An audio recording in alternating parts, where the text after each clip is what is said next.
This is emotion art. Emotion because humans are literally made of emotion.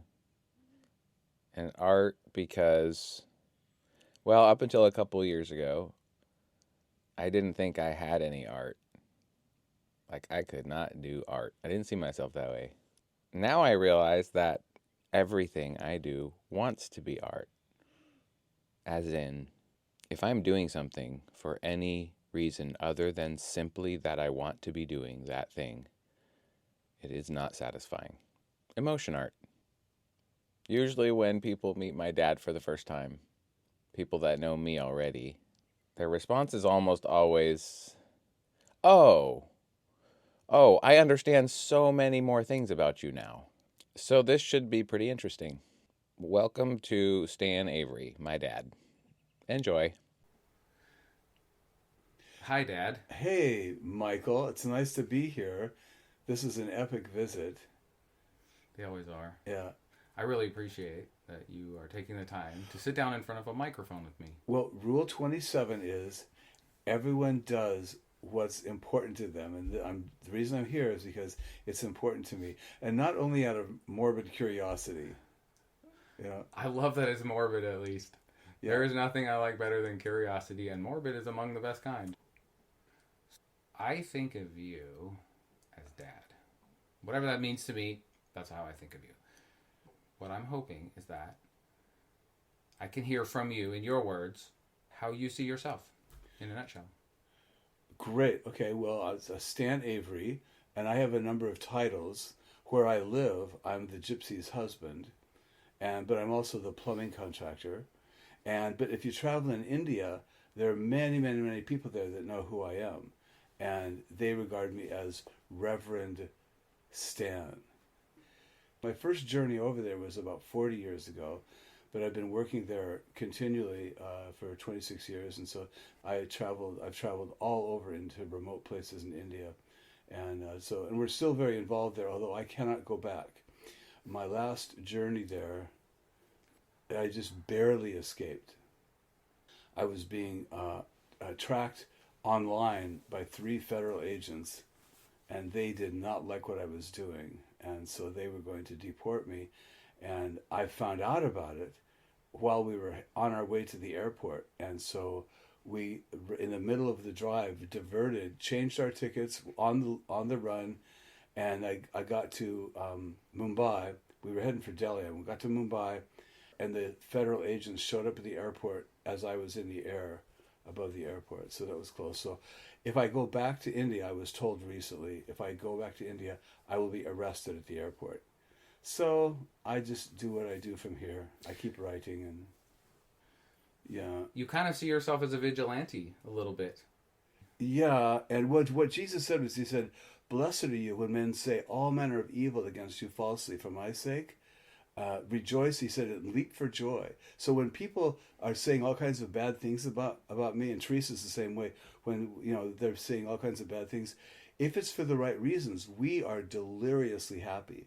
When everybody in the world, all these people that are part of the world and love the world, if they think I'm great and doing wonderfully, and they really like me to be around, that makes me nervous, because Jesus said, "Woe unto you when all men speak well of you."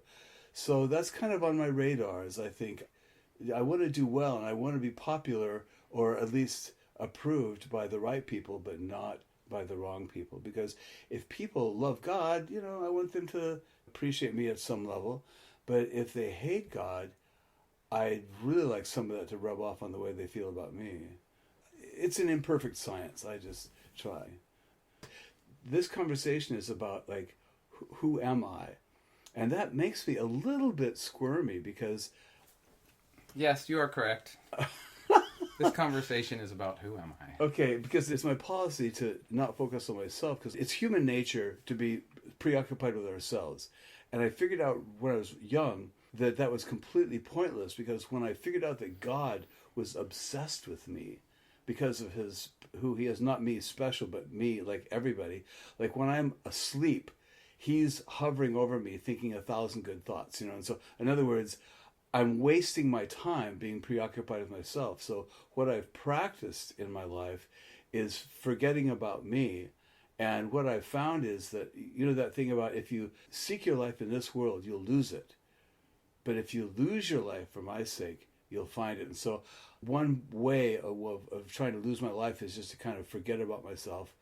I want to be the right kind of a troublemaker and loved and loving, because that's everything. Nothing else really matters. And, Loved and loving. yeah. Oh, yes, please. But if I have to choose between the two, I'll choose loving. Fortunately, you don't because they come together. And I appreciate the compliment that you feel a little bit squirmy.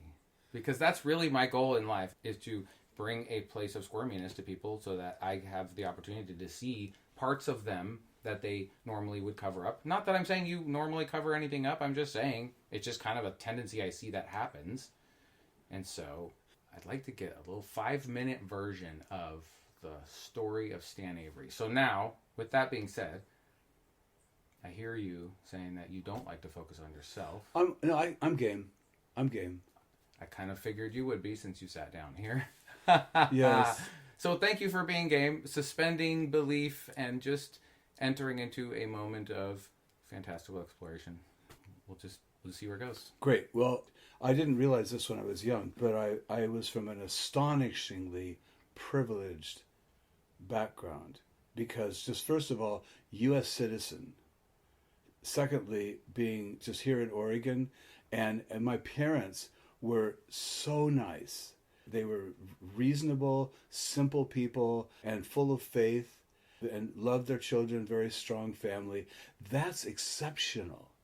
And then also I was given like a really high IQ. I didn't know that until later on as a kid because they kept sending me to Oregon State University to be tested for my IQ. And it was fun, but later on I kind of like did the math and figured out what this is about, and so I was given a lot. But that's not always a privilege because the Bible says to whom much is given, much is required.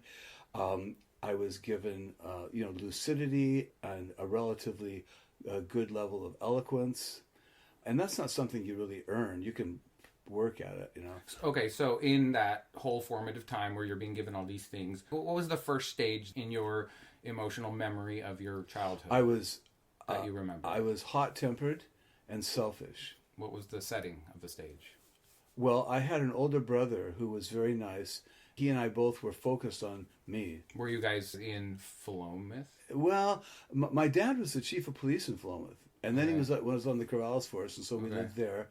The 3 children, my younger sister, who just visited this weekend from Australia, and then my older brother and me. And I was the middle one, and I was kind of spoiling myself, very focused on myself, and Same house, same school, all the way through. yeah, Western View Junior High School, which no longer exists, and we lived like 2 blocks from the library. My mom worked at the library, so I disappeared into books for many years as a child. You feel like that really helped you develop your imagination? Yeah, it was great. Well, literacy and imagination, that's just the way. And then that disease, I have passed that on to my children. I notice you're a book person. Disease? Yeah, well, This is a different term than I've considered it with. well, tongue in cheek, you know. Tongue in cheek. Bibliophilia is the name of that affliction. And our house, as you know, is just like walls and walls of books. I And do know. upstairs we have a dark academia library Very dark, very academic. with lots of books, and we're getting more books all the time. So did that whole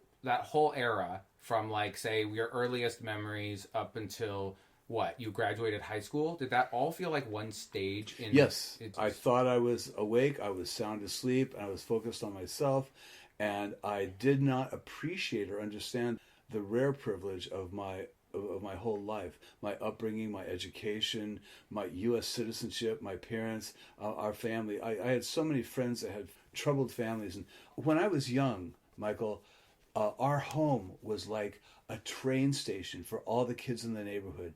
They would always gravitate to our home, and we would have like crowds of kids hanging out at our house to play. And the reason is because my parents countenanced it, because they wisely figured, look, we're not raising grass, we're raising kids. And so they just let our house get trashed with a whole bunch of kids playing there. We had a big rope swing in the backyard under the walnut tree. and we had a basketball hoop. We had all this amazing stuff, and it was all designed to have the neighborhood kids because they reasoned we would rather have our house get trampled down with you guys being here so that we can see what's going on. And that was just good parenting, and I learned from that. What were the top things that kind of were your motivation throughout that stage at one point or another? I loved to read, and I liked to get my own way, play games, and I enjoyed having friends, but I was selfish. That's just typical human things. Sure. Now, one thing that took me down a notch, which was really helpful, this saved me, was when I finished junior high school and I was about to enter high school, we moved from Corvallis to Philomath, which at that time, Philomath was like beer drinking, tobacco chewing, fast car, just Downgrade? massive downgrade. Okay. And also, the first thing that happened when I showed up at the Philomath High School as a sophomore was the guys kept trying to beat me up, and I would have to run. And it's like, what is this? Because I grew up in academia. I grew up at Oregon State University. All my friends, their dads were professors or business executives, things like that. And then we moved to Philomath, and it was like loggers and farmers, and so I just made a decision. I will get along.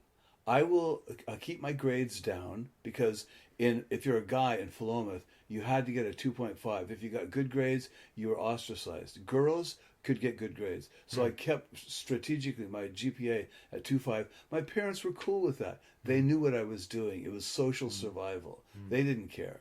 And because they knew I would catch up. And so Oftentimes I'm finding as a parent of now teenagers that as you enter your teens, terrifying. you enter a transformative state emotionally. Was there a point where you felt derealized? Like you felt like maybe you weren't real? Or that everything didn't feel real? How did you know? I'm just asking. I'm just curious. Michael, this was a real serious thing, but it was younger. It was when I was in grade school. And what happened was I became not completely convinced, but strongly suspicious that I was the only real person in the whole world. Does anybody ever? I don't know. Yes, there are people that go through that. I went through that. I thought I was the only real person. And so what I did was I mounted a campaign over several years trying to catch them. And what I didn't realize was I was doing an early version of the Truman Show. And I actually was trying to catch them, like where they would mess up, or there'd be like a glitch in the matrix. And then finally I got old enough, probably in the middle of grade school, where I realized rationally that's impossible. It would be too complicated to pull off. And I realized, okay, everybody's real. My parents are real. Everything's real. And they're all just people like me. I'm going to look that up because you're not the first person I've heard of with it. In fact, your grandson, Ike, experience. Okay, it's very probably same oh phenomenon. my god! At what age did he figure out that it wasn't? Stay tuned. Oh yeah, for me it was probably when I came out of that was probably around maybe 10. But anyway, this is how Philomath, that was my curse, ended up saving me. Or hippies were just happening. And so I was in that culture. I graduated in 70. Marijuana arrived in Philomath in 71. And so actually I was the only guy in the school. Maybe there was one other guy that had toked, and that was about it. And so it just wasn't part of the culture. And then I went and visited my friends that I had so been close to in Corvallis, and they were zombies. Because they'd been just smoking dope for all those years that I had been running cross country and track and just kind of avoiding trouble at school. And that changes a life trajectory of somebody who is in their adolescent transformative years. Yeah, well, I mean, I smoked dope for a year afterwards until I got to the point where I was losing my short-term memory, and I just said, forget this. Mm-hmm. So I just stopped. And Teresa was the same way. She smoked dope for about a year and then quit for about the same reason. How do you feel about dope now? Okay, because I mean the conversation around it has drastically changed. There's people that okay, good question. There's people around me that use it all the time. It's just legal, and it's like wine. And I remember what happened to me an older teen, like 18, 19, when I used it every day, it had a deleterious effect on me. But I was functional, but it was just like, it was a bad habit. And it was just like, I had better things to do. It's ubiquitous now. It's Yeah, everywhere it because is. it's legal. It is. Like, I'm on the school board in Bandon, Yeah. and it's a very conservative school board. We're really trying to keep the school like something like in the late 50s, Yeah. really conservative, but we cannot stop that because it's legal everywhere, and so the kids just have it, and there's nothing you can do about it, and so it has a negative effect. But anyway, someone else could use marijuana. It's like, it's just a drug. It's gonna make you sleepy and hungry. But for me, if I was ever to intentionally use it again, it would invoke a spiritual transaction that would terrify me. Because what happened was, I was really strung out on pot, and then when I became a Christian, it was a momentary thing. In one moment, I was born again, and it was literally like the Matrix. It was like waking up from a dream. Really, it was like that. And so I was instantly delivered from pot. I had no interest at all. But if I ever took it, I would yield myself, mystic that I am. In the spiritual universe, the demons, if I ever intentionally took marijuana, it would open a door for them that I would not be able to close. And I'm terrified of that. Like Teresa, one time she went, we would go do evangelism at the country fair. And on the way out, this girl offered Teresa a cookie. I kid you not. And so she was eating this cookie, and Jelena looked over at her and said, "Teresa, what are you doing?" The cookie was kind of green, and it was just basically a pot cookie. And Teresa had no idea. She went on in her innocency. She was loaded for 3 days. I mean, she was so zonked. And it was actually just comical. But the reason why it didn't matter, other than she couldn't drive, was because she didn't do it intentionally. So spiritually, nothing happened. That sounds scary. It's well, That's there a are scary things. feeling. There are things to be afraid of. Like, I am afraid of sin. What would you call that? Like, I can hear that. yeah, the reason why I don't sin is not because I'm a good person. I want to be good, but that's just the battle we all go through. Like Paul talked about that. In my heart, in my mind, I recognize what's good and what's right, but in my flesh, I keep doing the wrong thing. So I'll be in that battle the rest of my life. But the reason why I don't sin is because I have this thing, and I literally, this is like a mantra for me. It's a daily prayer. I'm praying for the fear of God, the terrifying, trembling fear of God. And I wish I had more. But I pray for that, and I'm okay with the way it's going. But So what's stage 2? What's the transition? When did stage 1 end? okay. I'm in Philomath. I want to Okay. give Philomath kudos. I didn't like it there because I didn't fit in, and the guys were always trying to beat me up my sophomore year. But I just got into it. It's just like, you get lemons, you make lemonade. So, but what happened was, in hindsight, I never dated girls there in Philomath. I didn't go to parties. I never went to anyone's house. I had lots of friends in school, but I had zero social life. That meant that the whole time I was in the Philomath High School, while everybody else around me was chasing girls and fornicating, I wasn't. And so I didn't. And also, I wasn't drinking alcohol, and they were all, drinking beer. And because I didn't go to any events, went to no parties, I just stayed home and I read books. How do you feel about that difference in how you showed up to that era of your life as the peers that you're comparing with? How do you feel about that? That's how your experience went. It preserved me despite myself. I was a bad kid, and if I had been given the opportunity, I would have done like there's a group. It sounds from the way you're describing what you didn't do that you were a good kid. So where do you base that you were a bad kid? No. The goodness was from social rebellion. In other words, I'm not going to be like these people. But it wasn't because I was good. There's an old music group called the Byrds. Have you ever heard of them? I have. Okay, well, there's this line from a song, Over, Under, Sideways, Down. Immoral things they said were wrong are what I want to do. And given a different environment, I was not in contact with God, and I was just a carnal kid. And given the opportunity, I would have been a dope smoking fornicator, and I would have been a mess. Okay, so I have to ask you. Yeah. So it sounds like you're saying that the natural impulses that you get overwhelmed with in that era of your life in the teen years is what you are describing as bad. Do you see those as bad? Do you see? Well, drunkenness and fornication, yes, of course I do. But I'm saying that you didn't do any of those things, but you're still seeing yourself as a bad kid. So what I'm saying is you see even the urge to do it, you see that as bad. Well, the temptation to sin in itself is not bad. No, because everyone's going to be tempted, and the scriptures don't condemn us for being tempted, but it's when we yield to temptation. What? Okay. Okay. And Well, we have- okay. Okay. This is going to be difficult to stick to the thread because these rabbit trails are so tempting to me. Keep trying. So tempting. Yeah, keep but trying. I want to hear the accolade, the Philomath accolade conclusion. Yeah, so and we so can anyway, stage up. so I got out of Philomath High School, got first in state in track. I was so proud of that, Yes, that's And true. and then And you're still displayed in the Corvallis High School.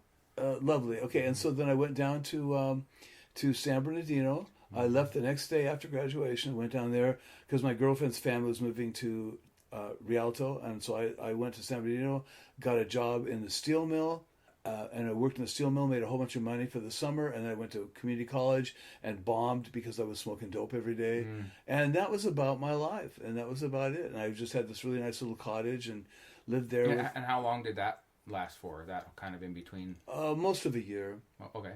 And then what happened was I took a psychedelic, Which one? LSD. Ooh, okay. Yeah, and I don't know. I've never taken anything else. Sure. So what happened was I took an LSD pill, and then later on I took another one, and so then I had the typical experiences. There was all kinds of, like, the trees were moving and the mirrors were melting, and there was all kinds of stuff like that. These are just the typical hallucinations of music and things like that. But there was one thing that was absolutely real, and that changed everything. So I'm sitting up through the night, completely alone, wiped out on LSD.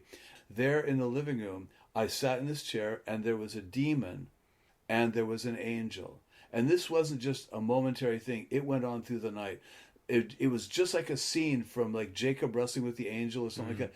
This demon and this angel were wrestling for my soul. And this went on for hours. And when the demon would be prevailing, I would be filled with an overwhelming desire to destroy myself, just to go and live in complete darkness and excess and decadence and destroy myself. And when the angel was winning, and it went back and forth several times during the night, when the angel was prevailing, I would want to go back to Oregon and straighten my life out and walk in straight and narrow and do the right thing and just and put aside the darkness. But what was clear to me was that whichever one won, that's where I would be. And I had no choice in the matter at all. And so in the morning, the angel won. Question. Yeah. Do you think that you were watching a literal angel and demon Good question. fighting for your soul? Or do you think that you were seeing a visualization of an internal struggle that was happening inside yourself at that point anyway, between options in your life? Because hallucinogenics, in my understanding and experience, they open up different layers or channels of perception, or they fabricate a story for you, however you want to see it. But I'm wondering, do you feel like it's... I was looking at them. There they were, and they were wrestling on the floor in the living room. I was watching it happen, and there was never, ever been a question or a nuance of doubt in my mind that they were real. And in the morning, the angel had prevailed, and I just knew, that's it, I'm going back to Oregon. So like titanic external forces that were in pitched battle on behalf of your direct life direction. Yeah, I'm an externalist. In other words, Okay. I'm absolutely convinced that the sum of my universe is not just me making my decisions, that there are all kinds of spiritual forces going on all the time. I would have fit in real well in medieval society, I suppose. But anyway, the next morning it was like a destiny. And it wasn't a choice I made, Michael. It was in the morning. It's just like, okay, that angel won, and the LSD faded away, and I just got everything in order and got in my car, and I drove up to Oregon. But the thing is, I was still completely asleep spiritually. What do you mean by asleep spiritually? I was still in the matrix. I was completely asleep. I was not in contact with God. How Well, can you tell if somebody is asleep or not asleep, or how can somebody tell? I'm going to say not so much asleep and awake as knowing. In other words, I still didn't know him.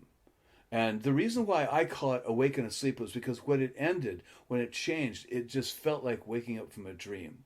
And this was after I got to Corvallis. And I was going to go look up my old friends, Jerry Ortiz and Greg Hoffman and whoever else, all the guys that I knew that I used to smoke dope with. And so it was Sunday afternoon. So I thought, well, I'll just go back to the church service and see all my old buddies there and see who's got some pot. And it made sense. At the time, it wasn't weird. But here's what happened. So I'm driving in my old Rambler. I had a nice old Rambler. I was driving on my way from Philoma to Corvallis, and I was going to swing in on 9th Street and go to the church. And there was this voice that came, and it was like really, really weird. And an out loud voice said, "You're going home. You're going home." And it kept repeating like a mantra, "You're going home." You heard it physically? Oh, physically. Oh, Michael. Or is there any chance that you were saying it but not aware? Oh, no. Okay. No, because what happened was I actually pulled off the road. I got out of the car. I went to the front of the vehicle and I shouted out loud. I said, "I am not going home. Home is the other direction. I'm going to church to find Jerry and Greg and the guys and smoke some dope." And I said all that out loud because I was trying to shut the voice up. And then I got back in the car. I took off driving. "You're going home." The voice wouldn't stop. And it was haunting me. It was like weird. So I pulled into the parking lot, got out, went up, sat up in the balcony. Here's the church service. I'm listening to the church service. No, actually, I wasn't listening to church service. And the voice was still there. "You're going home. You're going home." It's like, this is so irritating. I wanted to find the guy. So then they made announcements. They said, "Hey, there's going to be a college fireside group at the Ortiz's house." And I knew that's where Jerry lives. He'll have some pot. And the voice was still there. "You're going home." I was like a total hippie, and these people were totally not. And so I'm sitting there on the piano bench, and then this girl, Liz Pace, comes and sits by, because no one was talking to me. I was just there. And the speaker, they had a special speaker. It was this guy in Army intelligence from the Vietnam War. And he was talking, he was doing a demonstration on interrogating Viet Cong soldiers. And I'm a hippie. And it's like, are you kidding? Get me out of here. So Liz comes over and sits down to talk to me. He says, "Oh, Stan, haven't seen you for a while. You're back." And she knew I was obviously changed. And so, but she was just being nice. She was loving me in the godly sense. So this is what happened. Now, this is the most important part of this entire podcast here. And so I turned to her, and do you talk to yourself, Michael? I do. Okay, I talk to myself all the time, and I answer myself. I do that as well. Okay, so I'm talking to myself, and I turn to her, and I'm listening to her, and I really appreciate her, but I could tell she was one of them. And I remember in high school, my guys, we would talk about this. We all knew we're not Christians. We don't know God. But Liz, she's a real Christian. She knew him. And it was the same Liz. She came and sat down. And I looked at her and I said to myself, she knows him. Having the relationship. And I always knew that because I always knew I didn't. And so I said, she knows him. And I didn't say that. I looked at her and I said, and there was a slight hesitation between him. She knows. And then I hesitated and I said, you. And Michael, there's all this hullabaloo about saying the sinner's prayer, whatever. That's all I did is I said, she knows you. And literally it was like coming up out of the liquid in the matrix. And suddenly I was like in a completely different world, and I was awake, and I realized I had been completely asleep. I was like totally, whatever you want to call it, born again. It was like so astonishing. And I just said to God, I said, "God, break my leg if you have to. Don't ever let me leave you." So this all happened in this interaction. In a few seconds. And she's asked you this question, and she's looking at you, and you have this existential paradigm shift. Oh, does she notice? I came unglued. Oh yeah, I just went. What did you do? Something just happened, and I was like, that old song, Love Potion number 9. Mm-hmm. That's what it was like. I was going to everybody Mm-hmm. going, "Oh, this just happened." They're going, "Oh, that's nice. What do we do with this guy?" Because But once you see it, yeah, you got to tell but everyone. I went home. Yeah. I drove home, and my folks were in bed. I walked in. They were reading, and I walked in and I explained it to them, and they totally got it. They said, "Well, Shazam! This is good." And then I went in my bedroom. And I grew up with the Bible. I mean, I totally knew the whole thing, the songs memorized and everything. So I walked in the room. I opened up one of the Gospels, and I started reading. And I read the account about the Garden of Gethsemane and the crucifixion and stuff. And Michael, I was just weeping uncontrollably. It was like I had never heard this story in my life. And I was so broken. I just was so astonished at what he had done. And then immediately everything was different. And I went into Corvallis and I just started, I would either find Jesus people or I would make them. And then I moved into Varsity House, which was a co-op, a Christian co-op there. And I just became the incurable Jesus freak. That What year was that? early 72. Huh.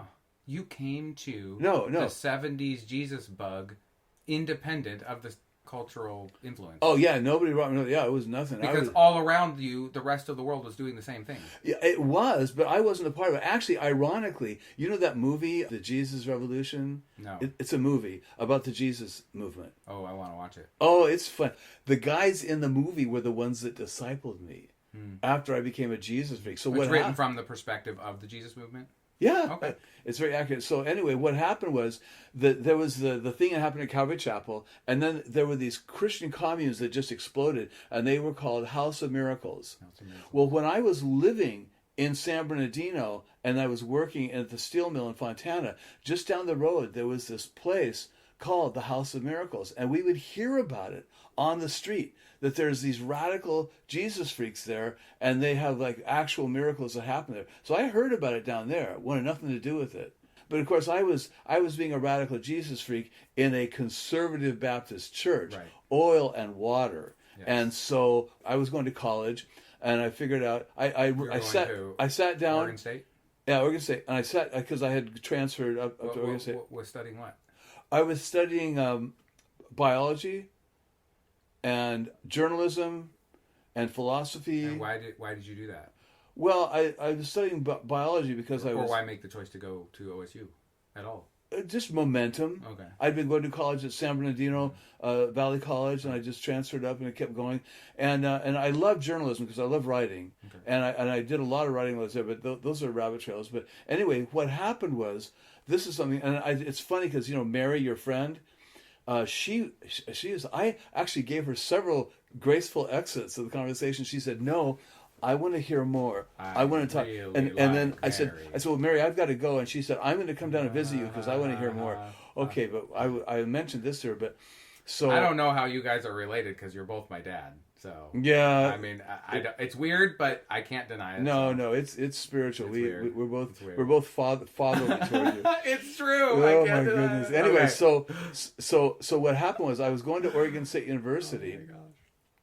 And I didn't deserve this. This was so amazing because I was raised as a theistic evolutionist, totally, and I never thought anything different. I never even heard anything different.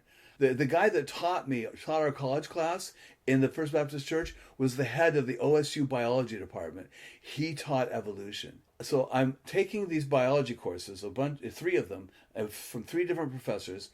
And then at the end of the year, I forgot my notebook in the lab. So I had to go back to the lab to get my notebook. And I walked in, and there's hundreds of students because you never get to talk to your professors, period. You just don't get to, because there's too many kids. And so I walked in, and all three of my professors were standing there in their lab coats with their clipboards. And I said, I'm going to ask them about this because I was kind of curious. So I walked up and I said, I have a question. And they turned around. They recognized me as one of the minions in the aisles. And I said, all year long, all three of you have been teaching us evolution as fact. I said, I'd like to know, what do you guys really believe about that? Do you believe it's a fact or a theory? I was just asking them. And Michael, they unloaded on me, all three of them. They knew just what to say. And they all three told me, we are paid to lie to you. I'm quoting them. We have absolutely no idea how life came to be. The only thing we know for a fact is it was not evolution. They said it is not even a mathematical possibility. And I said, well, why are you teaching it to us then as fact? And they said the head of the biology department has told us that the truth doesn't matter here, and that all that matters is for all these students to have something, their exact words, something that they can be philosophically comfortable with. So we teach them evolution as fact so they can just know, well, that's what happened. But we know it's not even a possibility. And that had a radicalizing effect on me. How And old were you? at that time, I was 19. It sounds like you feel extremely confident in your accurate recollection of their exact words. Yes, which, because it was burned into my mind. That was what I asked them, and that's what they said. you have a better memory than me.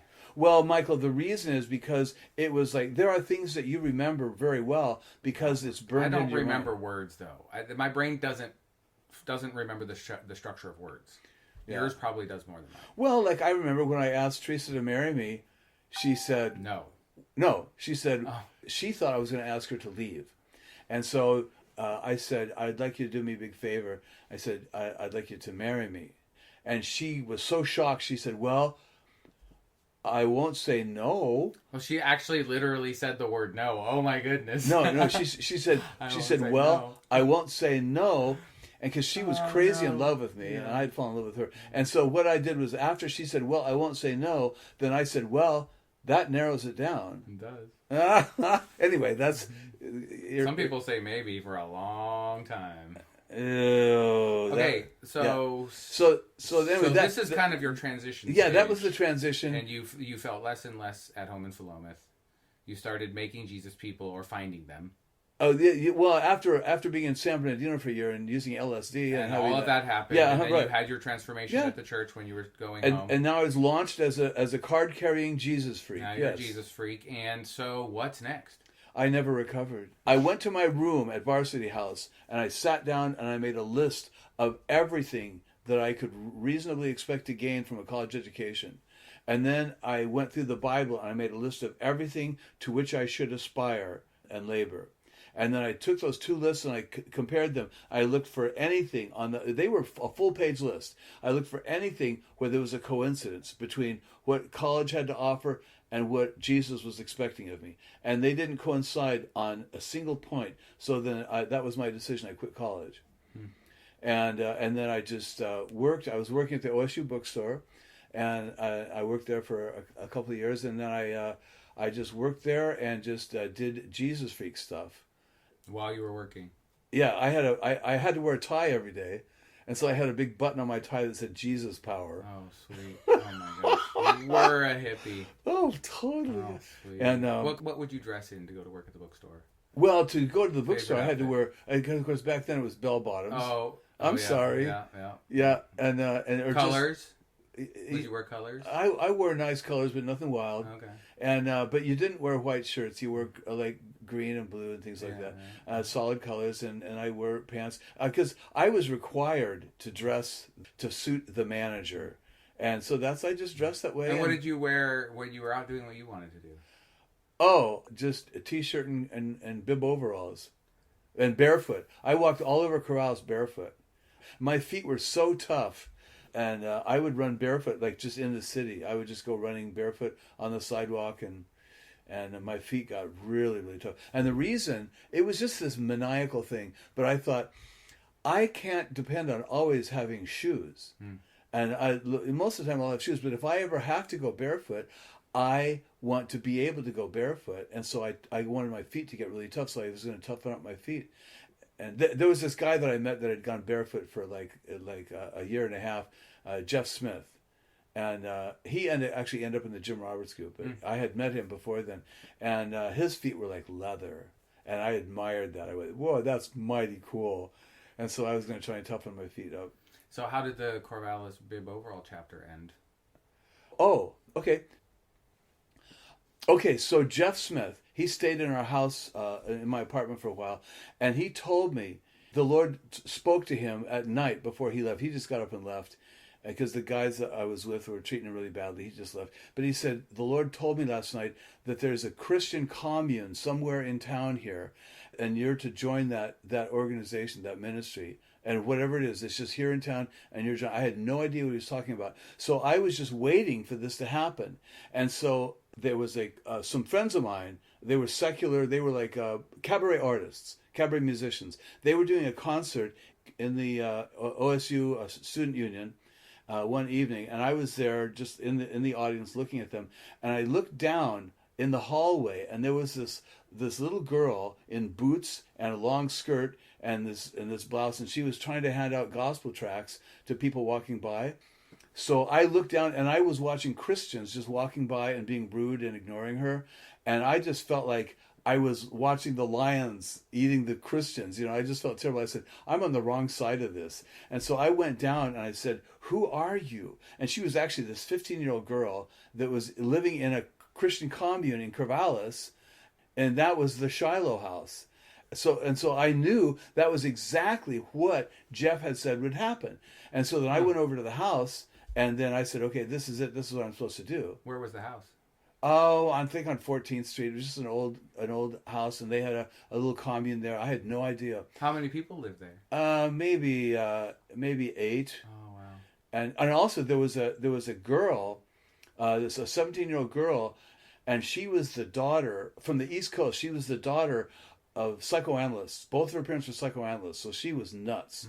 And she read the Chronicles of Narnia. She was like a juvenile teenager, and she decided that Narnia was real, or that Aslan was real. She decided Aslan was real, and so she was going to go find Aslan. And so she hitchhiked all the way across the country. She ended up living in the walnut tree in the backyard of the Shiloh house. They didn't know she was a girl, and because she dressed, in a way to make sure no one knew what gender she was. And so what happened was they explained the gospel to her, and she went, "That's Aslan." And she became a radical Jesus freak, and then she ended up marrying a friend of mine, and they had children, and he was a church pastor, and that happily ever after. So this chick with an Aslan delusion finds her way by happenstance across the country into a tree in the backyard of the Shiloh house, where and they explain discover the gospel to her. and in the explanation of the gospel, she finds the answer to Why this she whole hitchhiked thing. across the country. That Jesus is Aslan. And then you're like waiting there on this message, this cryptic message that there is this group Right. that is waiting for you. Did he know about them? Had he met them? The guy that gave you the message? No, it was a prophecy. Okay. He hadn't known anything about them. Okay. And so what happened was I had already signed up to go firefighting. Yeah. So I went and spent months fighting forest fires all over the place, got injured and hospitalized. And then as soon as I got done with the fire season, I went to Corvallis. I sold everything I had, which wasn't much. And I got a backpack, went down to Eugene where the headquarters were, walked into the Shiloh house, and I was in Shiloh then for 5.5 years. Oh, so the Corvallis was a branch of the central... Oh, there were 50 houses all over the country. Wow. There were 50 Shiloh houses all over the nation, everywhere. Where did it come from? Or Springfield.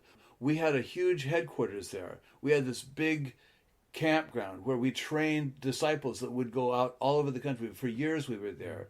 And so, but that was, I'm getting a little bit ahead of myself there. So in Shiloh, we would send out teams in vans, and we would go and open Shiloh houses in different places all over the nation. I was on a team that trained. We worked and trained and saved money and bought a van, and we went out and opened a Shiloh house in Syracuse, New York, in 0-degree weather, and opened a Shiloh house there. And then I got transferred down to Louisville, Kentucky, and I became the head person there. And then I was sent to Champaign, Urbana, to pastor a house there, and that's where I met your mother. So she was part of a Shiloh house. Oh no, she was a lost Jewish girl that was considering suicide, and she had your sister, and who was a newborn, and they were just living there in an apartment. And what happened was she called our house because she was looking for some reason to live. And so she thought, this is a good place I could volunteer. She had no idea we were Jesus people because she'd never heard the gospel before. She was Jewish. So she called, and then I went over to her house, and we explained the gospel to her, and then she became a radical Christian. And then she joined the ministry, and then we got hitched, and then we had you. Yeah. Yeah. That did happen. And I was working at the sawmill in Wren, Okay.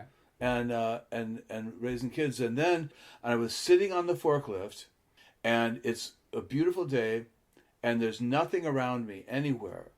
And this is a very rare event in my life. I don't want to make it sound like this is something that happens. This is extremely unusual. And there's an audible voice coming from behind me that says, "Go to Chicago and preach the gospel." I mean, I got off the forklift and I looked around behind me like, who was that? It was audible like that. Did it sound like the same voice that was saying you're going home? Yeah, it did. Hmm.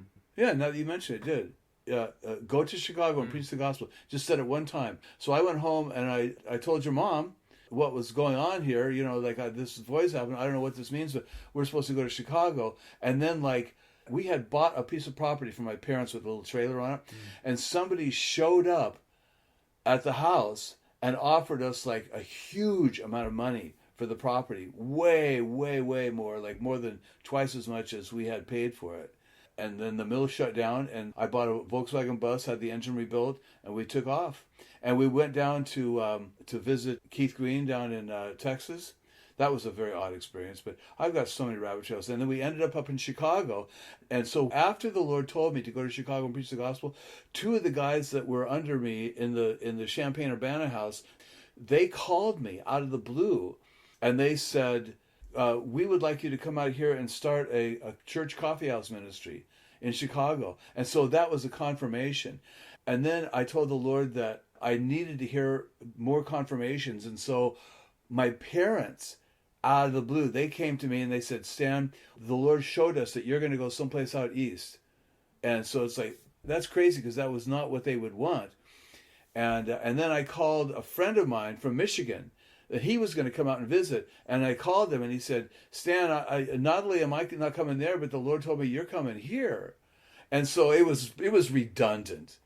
So then we went to Chicago and we opened this big Christian coffee house, and we would have great music groups there, and we'd pack the place up. We'd have like 300 people there in a night. It was just crazy. And then we had a home church that would meet there, and I was there for about a year.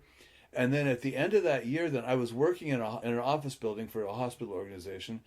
And then at the end of that year, that's when your mom and I, we met Robert and Gloria Malisman. And then that's when we faced up to the fact that our marriage was biblically adulterous.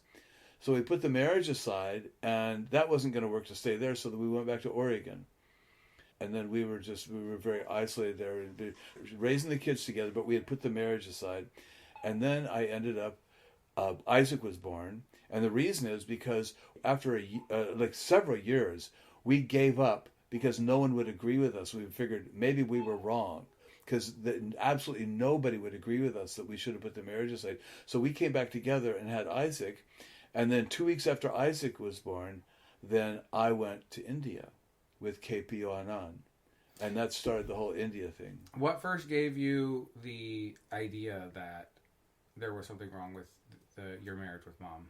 Like, where did that idea first come to your head from? Okay, for your mother and I, before we married, it was very clear to us that you couldn't marry a divorced woman. Your mother was divorced. She divorced her husband to marry me.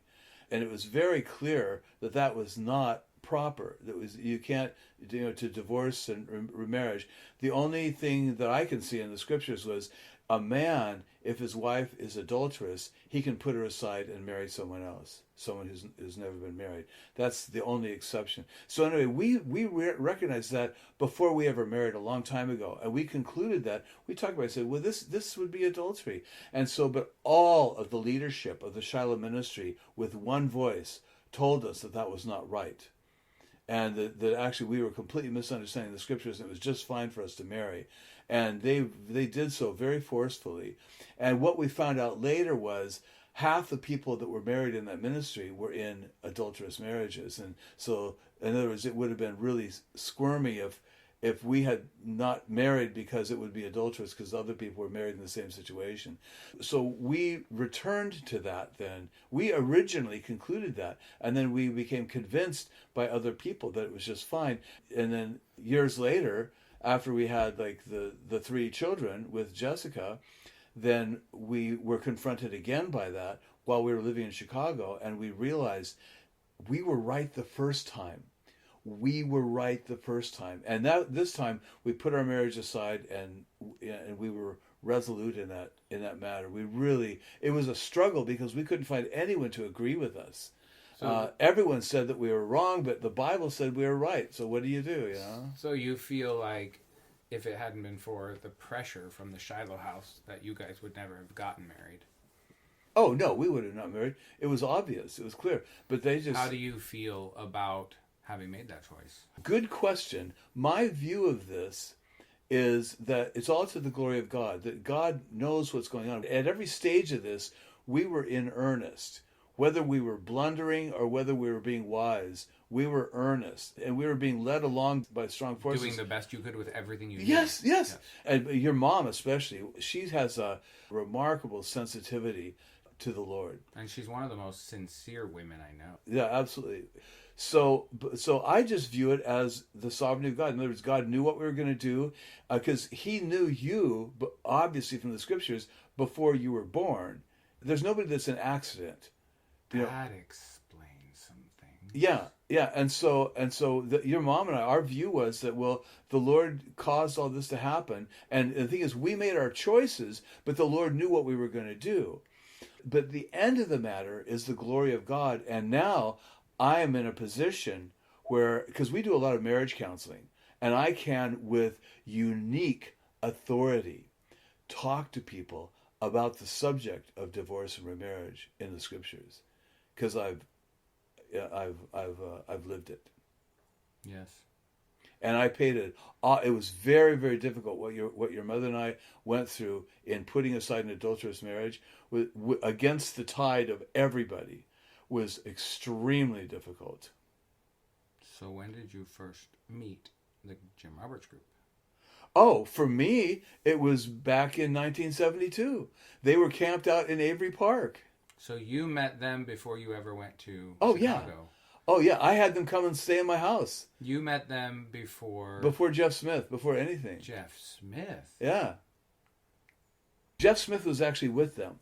And then after they left, then he moved in for a few days. And but no, what happened was... So what your interaction with Jeff Smith is when you first... It was just after that. Okay, Michael, here's what happened. I'm this clueless Jesus freak, and I'm working at the OSU bookstore, and so I'm walking across the quad, and there's this really scruffy looking guy in impossibly scruffy looking clothes, standing by the side of the sidewalk on the grass, and he was handing me a tract saying, "Jesus loves you," and I froze in my tracks. Turned around, I came back, and I interrogated him mercilessly. And I found out where they were. And they were all camped out illegally at Avery Park. And so then I went out there and hung out with them at Avery Park, and I invited some of them, they can come and stay in our place. And that was how I met the Jim Roberts group, when they were just brand new. The Jim Roberts group hadn't been on the road very long at all.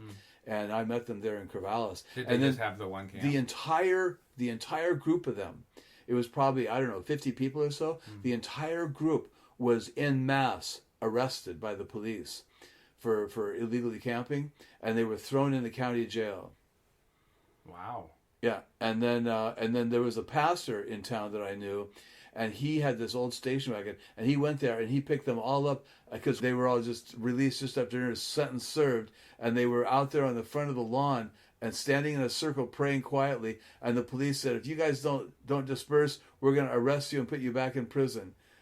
I was there. That all happened, and then this friend of mine that was a pastor, he went and he picked up the entire group of them, one load at a time in his pickup, and took them all and hosted them in his house with his family and took care of them. And then they went on the road.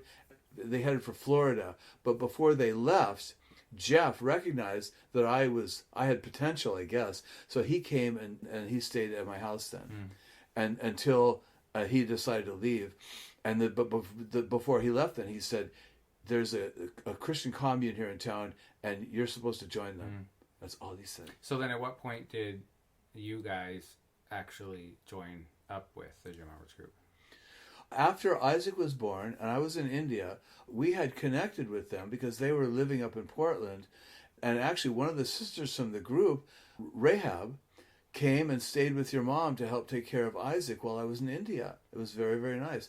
And we met some of the brothers. So then your mom and I, we moved up to Portland because I was going to work full time for Gospel for Asia, representing the work in India. I was under deputation. I had plenty of support, and we were going to live in Portland, and I was going to be arranging things in the whole Northwest United States for the Gospel for Asia ministry.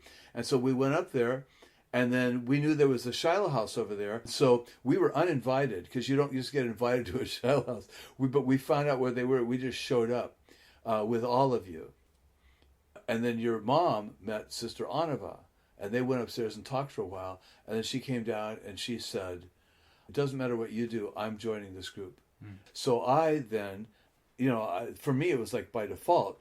I had no choice at all. She was joining them. So in order to keep the family together, we just all joined the group together, sold everything, and took off in our Mercury Marquis, packed with a bunch of Jesus people, driving across country. Drove off into the sunset. Yeah, and we actually, ironically, stopped at Jeff Smith's house in Wyoming.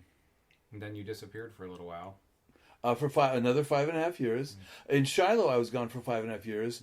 My parents never saw me, but they knew where I was.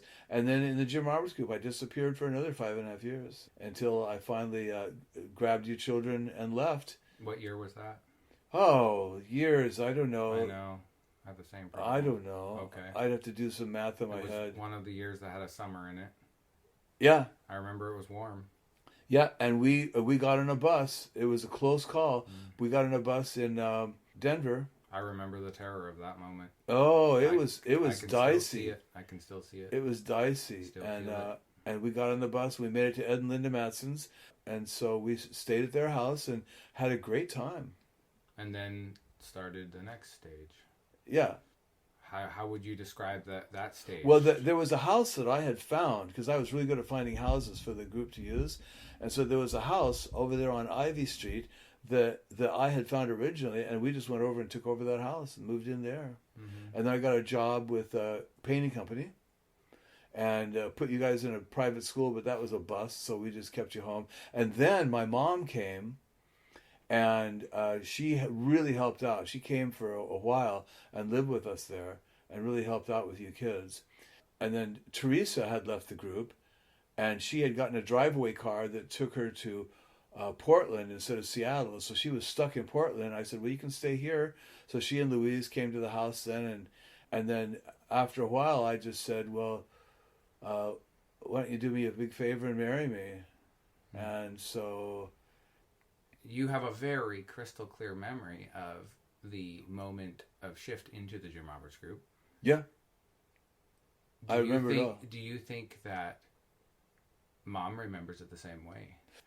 Listen carefully. Okay. I would love to know. Okay.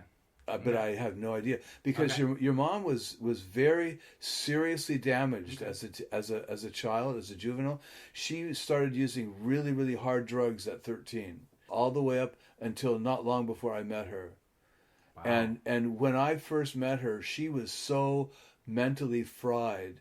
It took a long time for her just even to figure out how to think.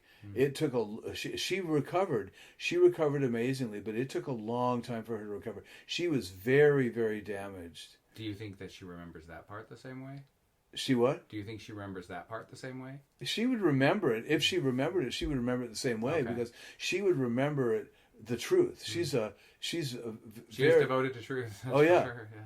Yeah, absolutely. And she would remember it, and you could But that's a bit of a digression. So 5.5 years, and then the stage in Portland. Yeah. Where do you feel like that stage went to? Like how long? How long was that stage? I was working in the painting company, and we decided to get married, and then we were trying to figure out, well, where do we go? Are we going to stay in Portland? And of course, our main concern was you 4 children, and Portland is not a conducive place for child raising. And if I remember right, we were living on a neutral block between Crips and Bloods territories on both sides. it was a dangerous neighborhood. Yeah. And but the That house had to was, be. How did that feel for you to live there and know your kids were like in? it was insecure, Yeah. and but the neighbors treated us really well. Okay. We just got, because we were so poor. We were not the gentry, and we were just these Jesus freak hippies, So anyway, I wasn't really aware of that. Like, well, you were too young, Michael. Yeah, You were in like what, the third grade or something. I don't know. was Yeah. the only grade I attempted some schooling. Oh, it was so good to get you out of there. Anyway, so then we decided, well, where are we going to go? Because we had decided to marry, but where are we going to go? And then I knew Steve Gregg from the Jim Roberts group, because we actually had an encounter in Bandon.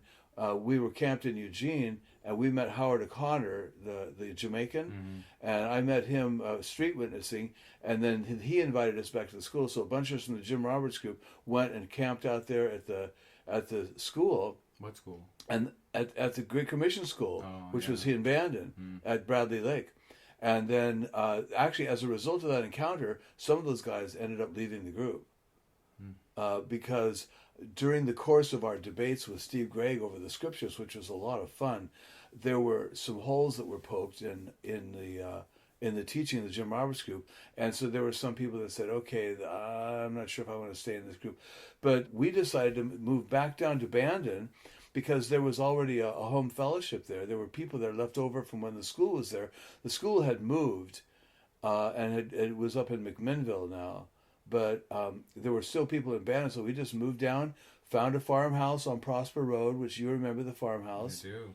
And the swing rope that you fell off of. I remember that. And the big tree that you climbed to the top of. And all the creeks that Isaac and I explored all summer. Those creeks are, so that same creek is what's behind the Yellow House now.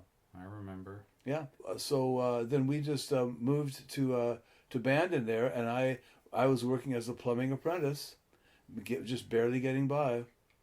And we're getting into pretty recent history, and yeah. And you've had so many adventures. I mean, that's many. That's a whole nother podcast. Well, episode. we did house sitting to save money. So we lived at Chip and Clara's, way out in the woods. And you remember Chip and Clara's? I do. And then we moved to Dorothy's house, and she let us live there for free because it had been empty for 8 years, and we fixed it up, and we lived there. And then we moved across the street to Danny's house, and that was that apartment that we had. It was like a 2-story thing, and we lived there just for a while until we were able to get enough money to buy the place that we live in now. We've been there ever since, raising kids. Yeah, and having incredible adventures.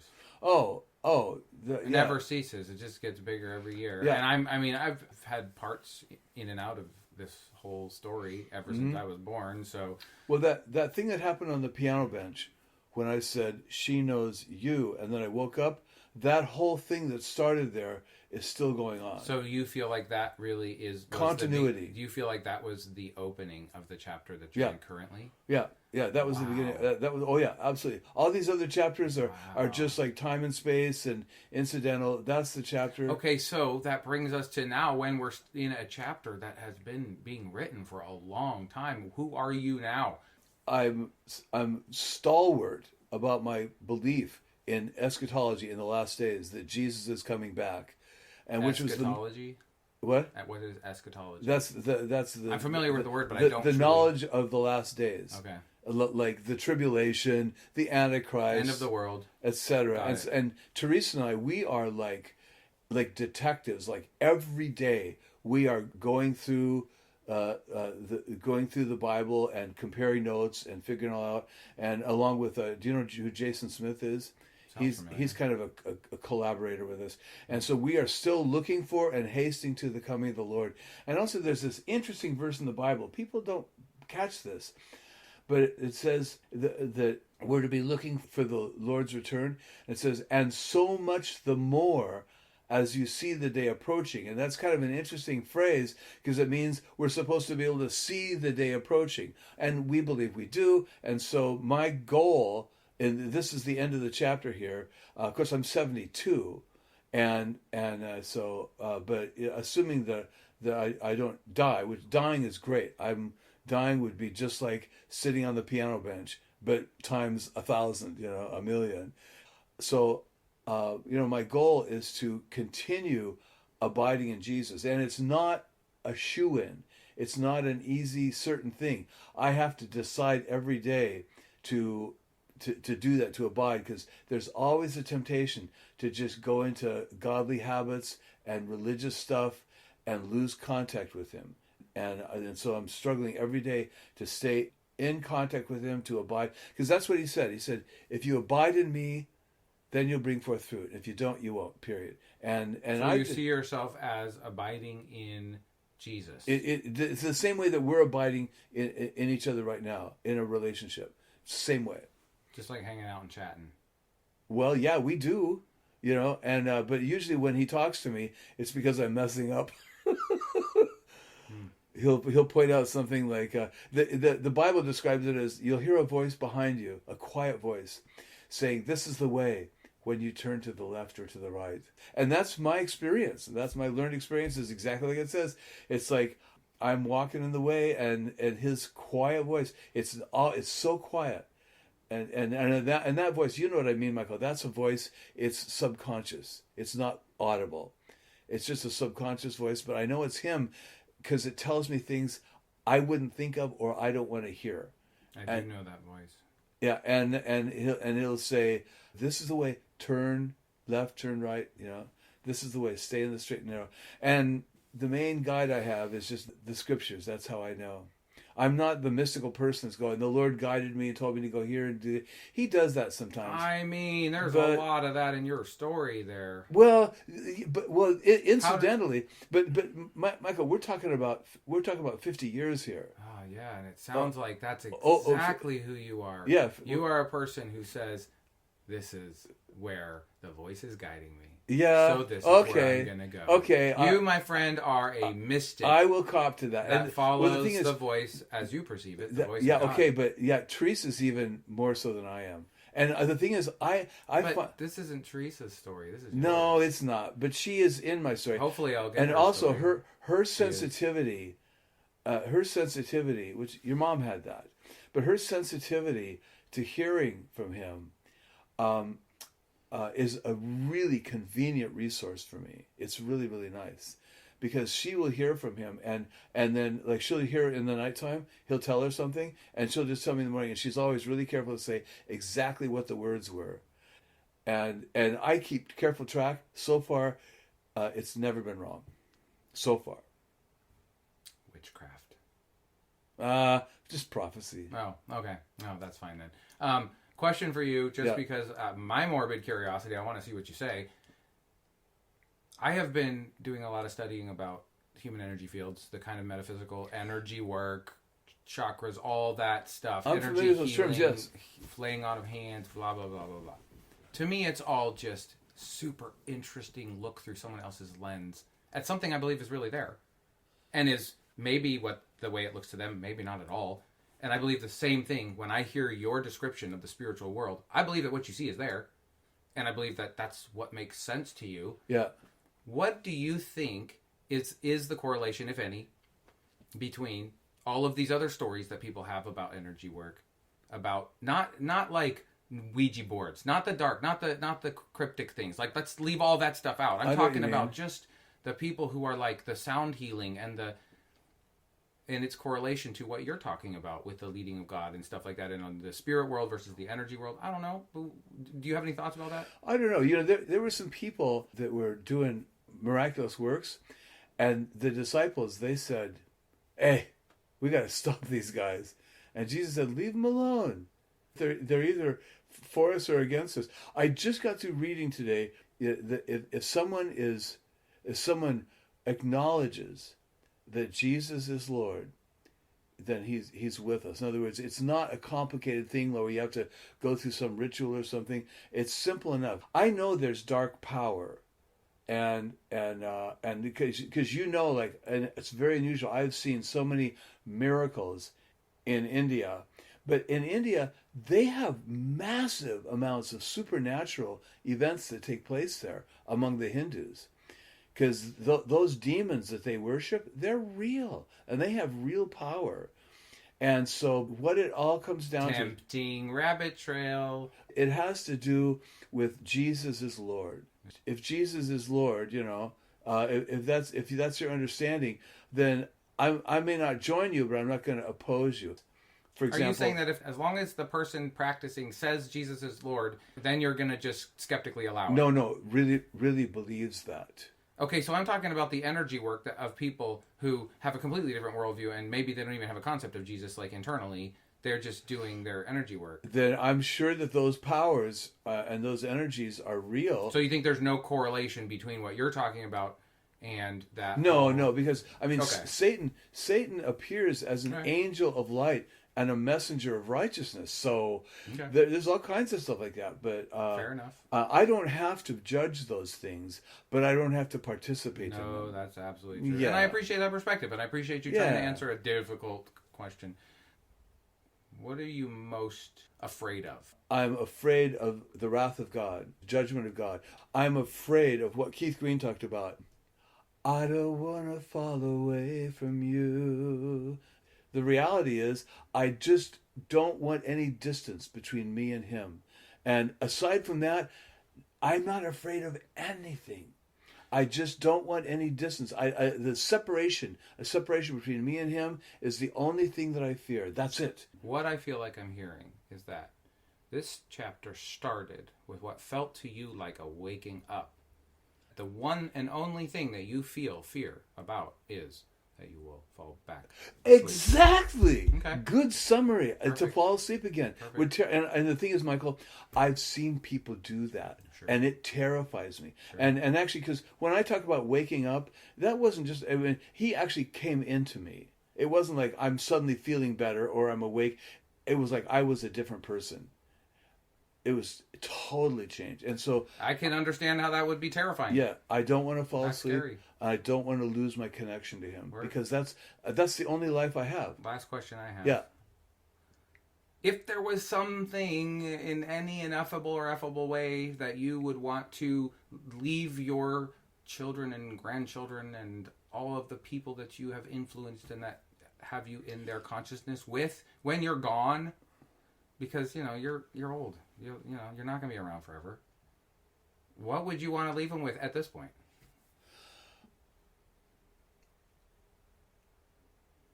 The greatest of these is love.